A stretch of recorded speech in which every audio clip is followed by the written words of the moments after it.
आप सुन रहे हैं शरद चंद्र चट्टोपाध्याय का प्रसिद्ध उपन्यास स्वामी धारावाहिक रूप से। आज सुनिए भाग 2। पिछले भाग में आपने सुना नरेंद्र और सौदामिनी के मध्य प्रेम पनपने लगा। प्रेम कुछ आगे बढ़ता उससे पहले ही सौदामिनी की माँ ने सौदामिनी का विवाह चित्तौड़ के घनश्याम के साथ कर दिया। विवाह होकर सौदामिनी ससुराल आ गई। ससुराल आकर उसने देखा कि उसके पति का बिल्कुल भी आदर भाव परिवार में नहीं किया जाता है। हालांकि अपने पति के प्रति उसके मन में भी किसी तरह का प्रेम नहीं था। अब आगे सुनिए भाग 2। घर में गायें थीं, दूध कम नहीं होता था, किंतु उनके हिस्से में थोड़ा और वो भी कभी कभी ही आता था। एक दिन की बात है कि मैं सवेरे रसोई में घर में मंझले देवर के लिए चाय तैयार कर रही थी कि मुझे स्वामी की आवाज़ सुनाई पड़ी। उस दिन उन्हें सुबह कहीं बाहर जाना था और देर से वापस लौटना था। वे कह रहे थे, माँ कुछ खाकर जाता तो अच्छा होता, क्या कुछ है? माँ बोली, घनश्याम भला इतने सवेरे खाने को क्या रखा है? स्वामी ने कहा, अच्छा रहने दो, लौट कर ही खा लूँगा, और चले गए। मैं किसी तरह अपने को संभाल ना सकी। मैं जानती थी कि कल रात ही सब लोगों की तरह हमारे यहाँ भी बोस परिवार के यहाँ से रसगुल्ले आए हैं। इसलिए सास के अंदर आते ही मैंने पूछा, कल के रसगुल्लों में से क्या कुछ नहीं बचे? वो तो आकाश से गिर पड़ी। बोली, भला रसगुल्ले कौन खरीद कर लाया था बहू? मैंने कहा, जो कल बोस लोगों के यहाँ से आए थे। वे बोली, वे थे ही कितने, वे तो कल ही ख़त्म हो गए थे। मैं बोली, तो क्या घर में कुछ तैयार नहीं किया जा सकता था? उन्होंने कहा, तो तुम ही ने कर दिया होता, बैठी हुई तुम भी तो सुन रही थी बहू। मैं क्या कहती? अपने स्वामी के प्रति मेरी अरुचि की बात किसी से छिपी तो नहीं। मैं चुप तो रह गई, किंतु अंदर ही अंदर मेरा मन जलने लगा। दोपहर को सास ने पुकारा, बहू आओ खा लो, थाली परोसी है। मैंने कह दिया, मैं अभी ना खाऊंगी, तुम लोग खा लो। क्यों? मैं बोली, मुझे भूख नहीं है अभी। मझली देवरानी रसोई घर से ताना देती बोली, जब तक जेठ जी न खा लेंगे तब तक शायद बहन को भूख न लगेगी माँ। सास ने कहा, यही बात है ना बहू, ये नया ढंग तुमने कहाँ से सीख लिया? बात कुछ गलत ना थी, मेरे लिए वो ढंग ही था और नया भी था, फिर भी मैं वो व्यंग ना सह सकी। बोली, इसमें नई बात क्या है माँ? तुम लोग क्या अपने समय में ऐसा नहीं करती थी? क्या बाबूजी के खाने से पहले ही खा लेती थी? चलो अच्छा हुआ, इतने दिनों बाद घनश्याम का भाग्य तो खुला। मैं गुस्से में अपने कमरे में जाकर सो गई, किंतु जब वहाँ पड़ी पड़ी सब बातों पर विचार करने लगी तो मन में यही आया कि यदि ये सब बातें वे सुनेंगे तो क्या कहेंगे। इतने दिनों के आचरण के साथ मेरा व्यवहार बिल्कुल ही निराला था, पर अच्छा हुआ कि उनके लौटने पर किसी ने उनसे ये बातें न कहीं। परंतु यदि मैं एक बात कहूँ तो क्या तुम लोग उस पर विश्वास करोगे? क्या तुम लोग विश्वास करोगे कि जब उस रात थके हुए स्वामी पलंग पर सो रहे थे तो मैं ज़मीन पर लेटी हुई बार बार यही बात चाह रही थी कि कोई मेरे स्वामी से वो सब कह देता कि उनके भोजन न करने के कारण मैंने भी कुछ नहीं खाया, उनके लिए झगड़ा किया, चुपचाप अन्याय सहन नहीं किया। तुम्हें विश्वास ना हो तो मैं दोष न दूंगी, और यदि विश्वास हो गया तो इसे अपना अहोभाग्य समझूंगी। आज जब समस्त संसार में स्वामी से बढ़कर मेरे लिए और कोई नहीं है, तब उन्हीं का नाम लेकर मैं कहती हूँ कि उसी दिन पहले पहल मुझे मालूम हुआ कि मनुष्य के मन का कोई अंत नहीं है। इतनी बड़ी पापिष्ठा के मन में भी इस प्रकार की दो उल्टी धाराएं एक साथ बह सकती हैं, यह देखकर मैं अवाक थी। शायद लज्जा की बात ना होती तो मैं स्वयं उन्हें जगाकर कहती कि संसार में परंपरा विरुद्ध भला आदमी बनने से ही काम नहीं चलता, ये भी सीखना पड़ता है कि कर्तव्य पालन कैसे किया जाता है। जिस स्त्री की तुम्हें तनिक भी परवाह नहीं है, आंखें खोलकर देखो उसने तुम्हारे लिए क्या किया है। हाय री फूटी तकदीर, जुगनू सूर्य को प्रकाश देने की अभिलाषा रखता है। हे भगवान, क्या तुमने इस अभागिनी के घमंड का आदि अंत बनाया ही नहीं? गर्मी से या और किसी कारण से मेरे सिर में कई दिनों से दर्द था। 4-5 दिन बाद की बात है कि रात को बहुत देर तक तड़फने छटपटाने के बाद मुझे तंद्रा सी आ गई थी। झपकी में ही मुझे ऐसा लगा कि जैसे कोई पास बैठा धीरे धीरे पंखा डुला रहा है। एक बार खट से पंखा मेरे शरीर में लग गया तो नींद उचट गई। देखा कमरे में रोशनी है और स्वामी पास बैठे पंखा झल रहे हैं। रात को वे स्वयं जगते रहे और पंखा झलकर मुझे सुला रहे थे। मैंने उनसे पंखा लेकर कहा, ये क्या कर रहे हो? वे बोले, बात मत करो, सो जाओ, जागोगी तो सिर दर्द दूर ना होगा। मैंने पूछा, तुमसे किसने कहा कि मेरे सिर में दर्द है? हंसकर बोले, किसी ने नहीं, पर मैं ज्योतिषी जो हूँ, जब किसी के सिर में दर्द होता है तो मुझे पता लग जाता है। तो तुम्हें और दिन भी पता चला होगा। मेरे सिर में कुछ आज ही तो दर्द हुआ नहीं है। मुस्कुराकर बोले, मुझे रोज ही पता चल जाता है, किंतु तुम सोओगी नहीं, बातें ही करोगी। अब मेरा सिर दर्द ठीक हो गया है, अब नहीं सोऊंगी। अच्छा रहो, तुम्हारे सिर में दवा लगा दूं। इतना कहकर वो उठे, कोई दवा ले आए और धीरे धीरे मेरे सिर में मलने लगे। जानबूझकर नहीं, पर न जाने कैसे मेरा दाहिना हाथ उनकी गोद में जा पड़ा और उन्होंने एक हाथ से उसे दबा रखा। जब माँ किसी बच्चे को बलात् खींचकर अपनी गोद में लिटा लेती है, तब बाहर से अत्याचार सा दिखाई पड़ने वाले उस कृत्य के बीच भी बच्चे को सो जाने में कठिनाई नहीं होती है। बाहर वाले जो कहें, परंतु बच्चा समझता है कि उसके लिए वही सबसे निरापद स्थान है। लगता है मेरे जड़ पिंड हाथ को भी कुछ ऐसा ही भान था, नहीं तो उसे कैसे ज्ञात हो गया कि निश्चिंत और निर्भय पड़े रहने के लिए इससे अच्छा दूसरा आश्रय उसके पास नहीं है। वे धीरे धीरे मेरे माथे पर हाथ फेरते रहे और मैं चुपचाप पड़ी रही। इससे ज़्यादा मैं कुछ न कहूँगी कि मेरी उस प्रथम रात्रि की आनंदपूर्ण स्मृति सदा मेरी ही बनी रहे। किंतु मेरा दर्द तो ये था कि प्रेम के संबंध में जो कुछ है वो सब सीख कर और ख़त्म करके ही मैं ससुराल आई हूँ। यदि उस दिन मुझे ज्ञात हो जाता कि ये सब सीखना वैसा ही था जैसा सूखी ज़मीन पर हाथ पैर पटक कर तैराकी सीखना होता है, तो कितना अच्छा होता। मेरा वो हाथ स्वामी की गोद में पड़ा मुझे यही सिखाने का यत्न कर रहा था। सवेरे सोकर उठी तो देखा स्वामी न जाने कब उठकर कमरे से चले गए हैं। मन में आया, रात को कहीं स्वप्न तो नहीं देख रही थी, किंतु दवा की शीशी अभी तक मेरे सिरहाने पड़ी थी। मैंने उसे उठाकर कई बार अपने सिर से लगाया और फिर रख कर बाहर चली गई। मुझे पता लग गया कि उस दिन से सास की कड़ी नज़र मुझ पर रहने लगी है। मैंने सोचा, भाड़ में जाएं, अब मैं किसी बात में न पड़ूंगी। लोग कहेंगे कि 4 दिन तो आए हुए और स्वामी के लिए अभी से झगड़े करने लगी। किंतु न जाने उनकी क्या छाप मेरे मन पर पड़ गई कि मैं मनी मन उनके खान पान के विषय में उत्कंठा से भर उठी और 2 दिन बाद ही फिर झगड़ पड़ी।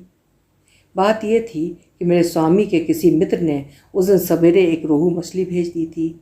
मैं तालाब में नहाने जा रही थी कि देखा घर के सब लोग बरामदे में एकत्र हैं, बातचीत चल रही है। मैं भी खड़ी हो गई। मछली काटी जा चुकी थी और सास महाराजन को बता रही थी कि क्या चीज़ रसदार मछली में पड़ेगी और क्या सूखी मछली में। सब व्यवस्था आमिष भोजन की ही हो रही थी। उस दिन एकादशी थी, इसलिए सास और विधवा लड़की के भोजन का तो सवाल ही नहीं था, किंतु स्वामी के भोजन की कोई व्यवस्था वहाँ न दिखाई दी। वे वैष्णव थे, जरा सी दाल, एक आध तरकारी और चटनी से उनका काम चल जाता था, किंतु अच्छा भोजन उन्हें भी प्रिय लगता था। मैं देख चुकी थी कि किसी दिन कोई बढ़िया तरकारी बन जाती थी तो उनकी प्रसन्नता की सीमा नहीं रहती थी। इसलिए मुझसे रहा नहीं गया। मैं पूछ बैठी, उनके लिए क्या हो रहा है माँ?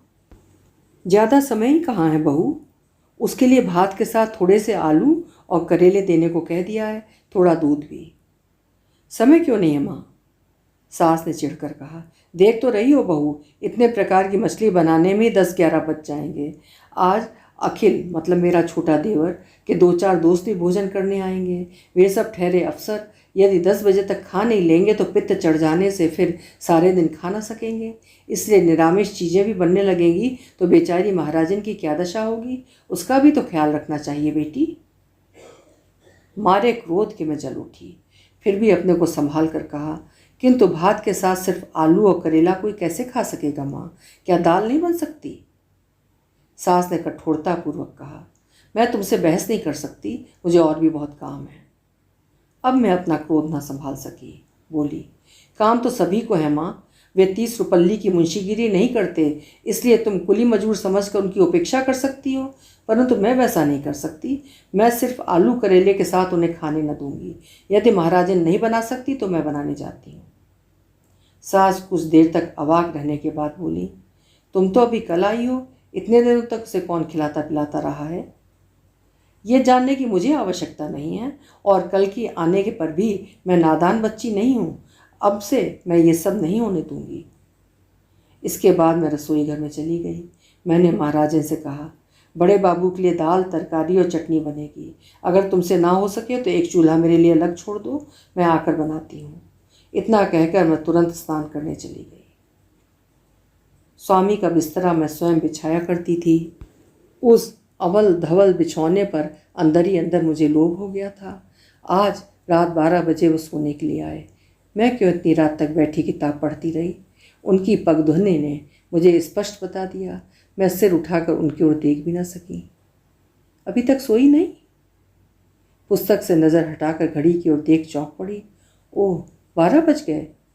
किंतु भगवान सब कुछ देख सकते हैं। वे देख रहे थे कि उनके आने के पूर्व मैं 5-5 मिनट पर घड़ी देखती रही हूँ। स्वामी ने शैया पर बैठकर किंचित मुस्कान के साथ पूछा, आज ये और क्या झगड़ा खड़ा कर दिया? किसने कहा? मैं तो उसी दिन तुमसे कह चुका हूँ कि मैं ज्योतिषी हूँ, बिना किसी के कहीं सब जान जाता हूँ। मैंने कहा, जान लिया तो अच्छा किया। उस जासूस ने मेरे क्या क्या दोष बताए? जासूस ने तो नहीं बताया, परंतु मैं बताता हूँ। अच्छा, तुम्हें जरा जरा सी बात पर इतना गुस्सा क्यों आता है? वो जरा सी बात थी। क्या तुम समझते हो कि सब लोग न्याय अन्याय को तुम्हारी ही तुला पर तौलते रहेंगे? तुम भी स्वयं अपनी आंखों से वो अन्याय देखते तो गुस्सा हुए बिना नहीं रहते। उन्होंने हंसकर कहा, हम वैष्णव हैं, अपने ऊपर अत्याचार होता देखकर भी हमें क्रोध नहीं करना चाहिए। महाप्रभु कह गए हैं कि हमें वृक्ष की भांति सहनशील होना चाहिए। अब से तुम्हें भी ऐसा ही होना पड़ेगा। क्यों, मेरा क्या अपराध है? यही कि तुम एक वैष्णव की स्त्री हो सकता है, किंतु वृक्ष के समान अन्याय सहन करना मेरा काम नहीं, चाहे प्रभु का ही वैसा आदेश हो। फिर जो भगवान को ही न मानता हो, उसके आगे महाप्रभु का क्या? स्वामी सहसा चौंक पड़े। बोले, भगवान को कौन नहीं मानता? तुम? मैं बोली, हाँ मैं। क्यों नहीं मानती? है नहीं इसलिए नहीं मानती, मिथ्या है इसलिए नहीं मानती। मैं देख रही थी कि स्वामी का हास्य युक्त मुख धीरे धीरे मुरझाता जा रहा है और मेरी अंतिम बात सुनकर राख के समान हो गया है। कुछ देर चुप रहकर बोले, सुना है तुम्हारे मामा अपने को नास्तिक कहते थे? नास्तिक नहीं, एमनास्टिक। स्वामी ने विस्मयपूर्वक पूछा, ये क्या होते हैं? जो ईश्वर है या नहीं, इस विषय में कुछ नहीं कहते। अच्छा, ये सब रहने दो, आगे कभी मेरे सामने ऐसी बात जबान पर मत लाना। मैं अब भी बहस जारी रखने वाली थी, किंतु हठात मेरी दृष्टि उनके मुख की ओर गई और कोई बात मेरे मुंह से नहीं निकली। मुझे ये तो मालूम था कि उनका भगवान पर अटल विश्वास है, किंतु ये नहीं जानती थी कि भगवान नहीं है। ये सुनकर वे इतने व्यथित हो सकते हैं। इस प्रकार चेहरा फक हो जाते मैंने कभी नहीं देखा था। इससे मुझे भी कुछ कम व्यथा नहीं हुई, किंतु बिना तर्क के मुंह बंद करके उन्होंने मेरा जो अपमान किया, उससे मेरा सिर नीचा हो गया। आज सोचती हूँ कि मेरे अपमान की बारी उसी दिन क्यों न समाप्त हो गई। मैं जिस चटाई को बिछाकर सोती थी, उसे आज ना जाने किसी ने वहाँ से हटा दी थी। जब वो खोजने पर भी न मिली तो उन्होंने उठकर अपने बिछौने से एक गादी निकाली और कहा, आज इसे बिछाकर सो रहो, इतनी रात को उसे कहाँ खोजती फिरोगी। यद्यपि उनके स्वर में जरा भी व्यंग न था, फिर भी उनकी ये बात मुझे चुभी। रोज़ तो मैं चटाई पर नीचे ही सोकर गर्वपूर्वक रात बिता देती थी, किंतु आज न जाने क्यों स्वामी की बात सुनकर लगा जैसे बहुत बड़ा लांछन मेरे सामने आकर खड़ा हो गया है। वो गादी अलग सोने के लिए मैंने स्वामी के हाथों से ले ली, किंतु उस पर लेटते ही रुलाई की लहर कलेजे में उमड़ने लगी। पता नहीं वे सुन पाए या नहीं। अच्छी तरह सवेरा होने से पहले ही मैं उठ गई, बिस्तरा लपेट कर एक ओर रख दिया और बाहर जाने लगी। तभी उन्होंने पुकार कर कहा, आज अभी से उठ बैठी? नींद उचट गई इसलिए बाहर जा रही हूँ। मेरी एक बात सुनोगी? क्रोध और क्षोभ से शरीर कंटकित हो गया। बोली, क्या मैं तुम्हारी बात नहीं सुनती? मेरी ओर देखकर हंसते हुए बोले, सुनती हो तो यहाँ पास आओ, तब कहता हूँ। मैं कुछ बहरी नहीं हूँ, यहीं से सुन सकती हूँ। वे बोले, नहीं, उतनी दूर से न सुन पाओगी। इतना कहकर आगे बढ़कर मेरा हाथ पकड़ लिया। छुड़ाना चाहा पर मेरा कुछ जोर न चला। उन्होंने मुझे अपनी छाती के पास खींच लिया और मेरा मुंह ऊपर करके बोले, जानती हो जो भगवान को मानते हैं वे क्या कहते हैं? वे कहते हैं स्वामी के सामने कभी झूठ नहीं बोलना चाहिए। मैं बोल उठी, और जो भगवान को मानते हैं वे कहते हैं कि कभी किसी के सामने झूठ नहीं बोलना चाहिए। स्वामी ने हंसकर कहा, अच्छा यही बात है तो कल इतनी झूठी बात तुम्हारे मुंह से कैसे निकल गई कि तुम भगवान को नहीं मानती? मेरे मन में सहसा ये बात आई कि ऐसी आशा के साथ कभी किसी ने किसी से बात न की होगी। मुंह से शब्द नहीं निकल रहे थे, किंतु दुष्ट अहंकार अब भी मेरे पीछे लगा था, इसलिए कह उठी, और जो कह देती कि भगवान को मानती हूँ तो सच हो जाता। परंतु तुमने मुझे क्यों रोक रखा है? और कुछ कहना है? वे उदास हो गए, धीरे से बोले, हाँ एक बात और है, तुम माँ से क्षमा मांग लो। मारे क्रोध के मेरा शरीर जल उठा। पूछा, क्षमा मांगना क्या बच्चों का खेल है या उसका कुछ अर्थ भी होता है? अर्थ यही है कि ये तुम्हारा कर्तव्य है। शायद तुम्हारे भगवान यही कहते हैं कि जो निरपराध हो वही अपराधी के सामने जाकर क्षमा मांगे और अपना कर्तव्य पालन करे। मैंने कहा। स्वामी ने मेरा हाथ छोड़ दिया, फिर थोड़ी देर चुपचाप मेरी ओर देखते रहे। इसके बाद धीरे से बोले, भगवान के साथ परिहास नहीं करना चाहिए। देखो, फिर ये बात मुझे याद न दिलानी पड़े। बहस करना मुझे पसंद नहीं। यदि तुम माँ से क्षमा मांग नहीं सकती तो आगे कभी उनसे विवाद न करना। क्यों? उन्होंने कहा, मना कर देना मेरा कर्तव्य था, इसलिए मना कर दिया। इतना कहकर वो बाहर जाने को उठ खड़े हुए। मुझसे ये सब बर्दाश्त नहीं हुआ। बोल उठी, क्या तुम्हारा ही कर्तव्य ज्ञान इतना ज़्यादा है? क्या और किसी को अपने कर्तव्य का ज्ञान नहीं है?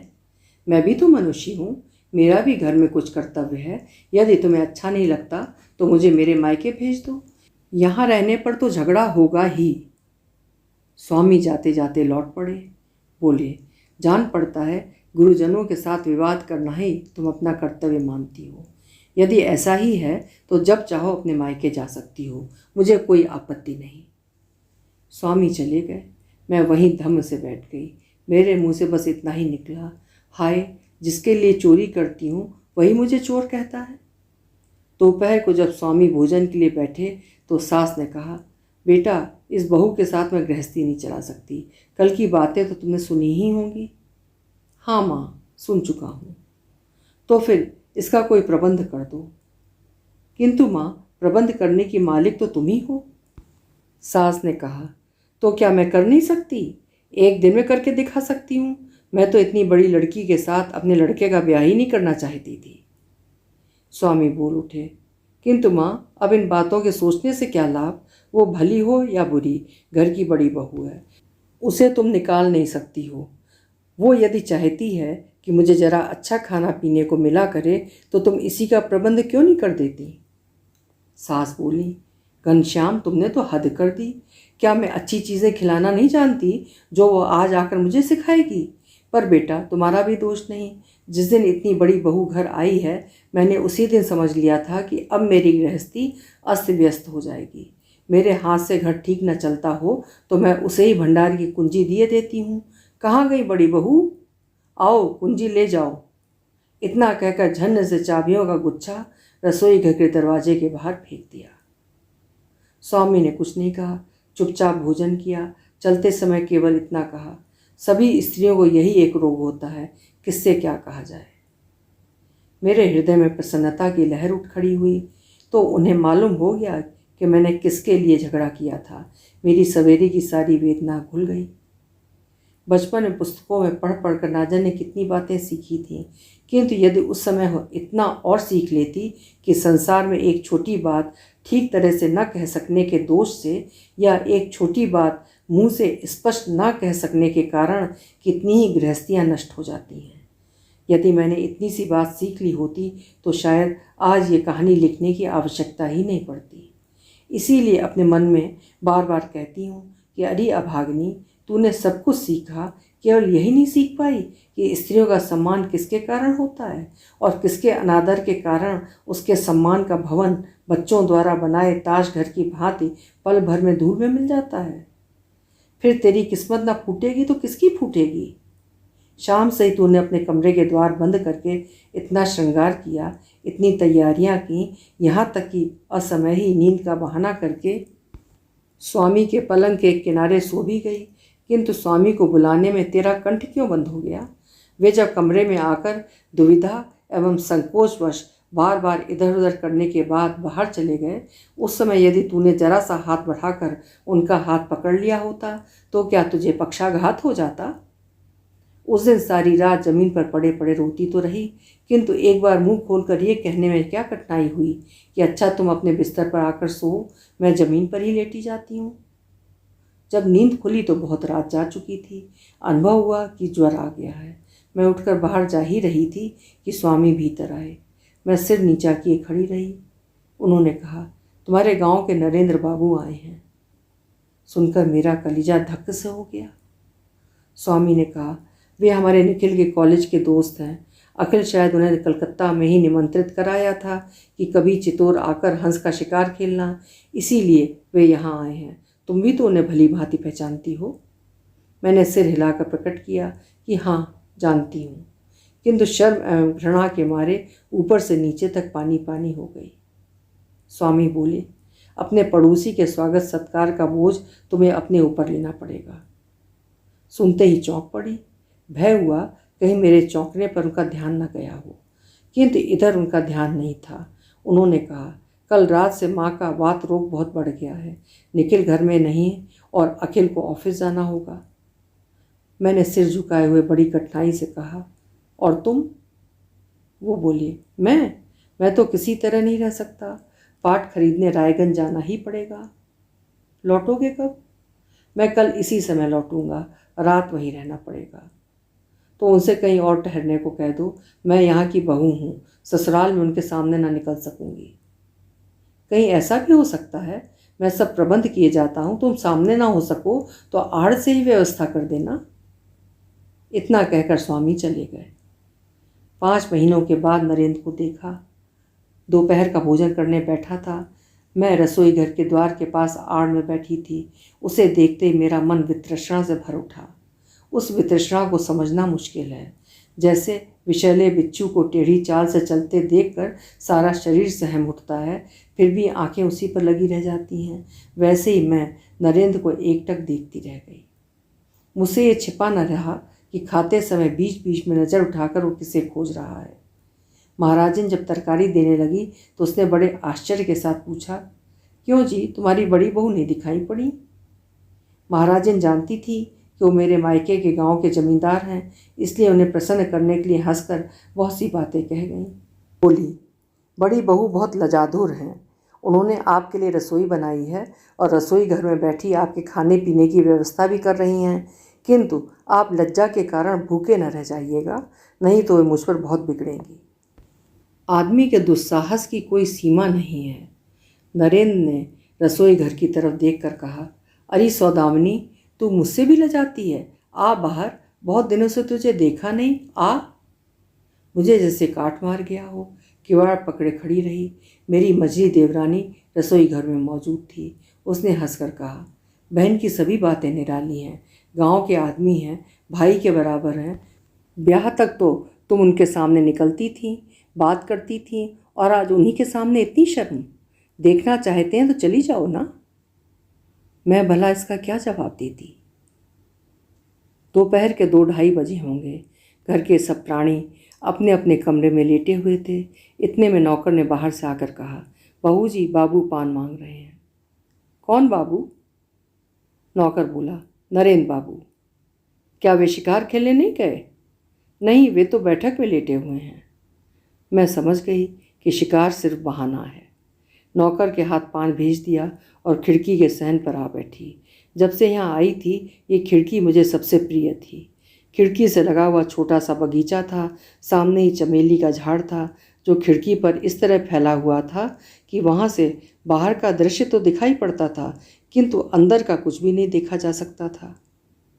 मनुष्य के मन की एक विलक्षण बात यह है कि जब कोई विपत्ति अचानक आ पड़ती है तो उसे उद्विग्न कर देती है। तब कभी कभी वो उस विपत्ति की बात एक ओर हटाकर बहुत ही तुच्छ किसी बात की चिंता करने लगता है। पान भेज देने के बाद मैं नरेंद्र की बात ही सोच रही थी, किंतु मुझे इस बात का पता न था कि कब किस राह से आकर मेरे स्वामी ने मेरे मन पर अधिकार कर लिया है। अपने स्वामी को जितना देखती थी उतना ही चकित होती थी। सबसे अधिक आश्चर्य होता था उनकी क्षमा करने की शक्ति देखकर। शुरू शुरू में तो मैं इसे उनकी दुर्बलता समझती थी, परंतु ज्यों ज्यों दिन बीतते गए अनुभव होता गया कि इसके साथ ही वे जैसे बुद्धिमान हैं वैसे ही दृढ़ भी हैं। मैं ये भी अनुभव करती थी कि वे मन ही मन मुझे बहुत ज़्यादा चाहते हैं, किंतु उस प्रेम पर जोर चलाने का साहस मुझे नहीं होता था। एक दिन तो बातों ही बातों में मैंने उनसे कह भी दिया कि तुम ही सारे घर के मालिक हो, फिर भी घर के लोग तुम्हारी कोई परवाह नहीं करते बल्कि उपेक्षा ही करते हैं। यहाँ तक कि उस उपेक्षा को अत्याचार भी कहा जा सकता है। क्या तुम उन्हें दंड नहीं दे सकते? उन्होंने हंसकर उत्तर दिया था, कोई तो मेरा अनादर नहीं करता, यद्यपि उन्हें सब बातों का पता था। अच्छा, चाहे जितना बड़ा अपराध हो तुम क्षमा कर सकते हो? उन्होंने वैसे ही हंसते हुए जवाब दिया, जो सचमुच ही क्षमा चाहता हो उसे तो क्षमा करना ही चाहिए। मैं कभी कभी सोचा करती थी कि यदि भगवान सचमुच ही नहीं है तो फिर इतनी शक्ति, इतनी शांति पाई कहाँ से? मैंने आज तक उनके प्रति एक दिन भी अपने कर्तव्य का पालन नहीं किया, किंतु उन्होंने स्त्री पर स्वामी का जो स्वाभाविक अधिकार होता है उसे जताकर कभी मेरा अपमान नहीं किया। हमारे कमरे में एक आले पर गौरांग महाप्रभु की मूर्ति थी। जब कभी रात को मेरी नींद खुल जाती तो मैं देखती थी कि मेरे स्वामी बिस्तरे पर चुपचाप लेटे हुए हैं और टकटकी लगाए उसी मूर्ति को देख रहे हैं। उनकी आंखों में आंसू बह रहे हैं। बीच बीच में मुंह देखकर मुझे रुलाई आ जाती थी और मैं सोचती थी कि यदि इसी तरह एक दिन मैं भी रो सकूं तो संभवतः मेरे मन की वेदना बहुत कुछ दूर हो सकती है। इधर कुछ दिनों से मुझे ऐसा जान पड़ता था कि मेरे हृदय में कोई व्यथा संचित होती जा रही है। ये पता नहीं चलता था कि ये व्यथा क्यों है या किसके लिए है। इतना ही अनुभव होता था कि कहीं मेरा कोई नहीं है। सोचती कि कहीं माँ के लिए तो मेरे जी में ऐसा ना होता हो। कई बार सोचा कि कल ही उनसे कहूँगी कि मुझे मायके भेज दो, किंतु जो ही ध्यान आता कि मैं ये घर छोड़कर कहीं और जा रही हूँ तो मेरा सारा निश्चय न जाने कहाँ चला जाता और मैं उनसे मुंह खोलकर कुछ भी न कह पाती। तो उस समय खिड़की पर बैठे बैठे मैंने सोचा कि ताक पर से स्वामी की कोई पुस्तक उठाकर पढूं, परंतु ज्यों ही उठने लगी कि आंचल खिंचता हुआ सा लगा। मैंने मुड़कर देखा तो मुझे अपनी आंखों पर विश्वास नहीं हुआ। देखा, नरेंद्र मेरा आंचल पकड़े खिड़की के बाहर खड़ा है। यदि वो न दिखाई पड़ा होता तो मैं तुरंत चिल्ला पड़ी होती। मैं कुछ भी न जान सकी कि वो कब वहाँ आकर खड़ा था। मैंने अपने को कैसे संभाला इसे आज भी समझ नहीं पाई हूँ। मैं घूमकर खड़ी हो गई और उससे कहा, यहाँ क्यों आई हो? शिकार के लिए? बैठो, अभी बताता हूँ, नरेंद्र बोला। मैंने खिड़की पर बैठते हुए पूछा, शिकार खेलने क्यों नहीं गए? नरेंद्र ने कहा, घनश्याम बाबू ने अनुमति नहीं दी। वे जाते समय कह गए कि हम वैष्णव हैं, हमारे यहाँ जीव हत्या का निषेध है। पलक मारते स्वामी के गौरव से मेरी छाती फूल गई। वे अपना कोई कर्तव्य नहीं भूलते, उनमें इस तरह की कोई दुर्बलता नहीं है। मन में आया कि ये भी तो देख जाए कि मेरे स्वामी कितने महान हैं। मैंने पूछा, तो घर क्यों नहीं लौट गए? उसने खिड़की से मेरा हाथ पकड़ लिया और उसे दबाते हुए कहा, सौदामिनी, जब टाइफाइड ज्वर से मरते मरते बच गया और सुना कि तुम अब मेरी नहीं रही, पराई हो गई, तो मैं यही कहता था कि हे भगवान, तुमने मुझे जिलाया क्यों? मैंने कौन सा पाप किया था जिसका दंड देने के लिए तुमने मुझे जीवित रखा? मैं पूछ बैठी, तुम भगवान को मानते हो? नरेंद्र ने हिचकिचा कर कहा, नहीं नहीं, हाँ, मैं नहीं मानता, परंतु उस समय। अच्छा, खैर, उसे जाने दो फिर, नरेंद्र बोला। किंतु मैंने सुना है कि तुम नाम के लिए दूसरे की हो, नहीं तो मेरी ही हो, और अब तक तुमने किसी दिन भी किसी की शैया पर रात। छी, चुप रहो। परंतु तुमने ये सब किससे सुना? तुम्हारी उसी दासी से जो 3-4 दिन पूर्व घर जाने के बहाने चली गई है। तो क्या मुक्ता को तुम्ही ने रखवाया था?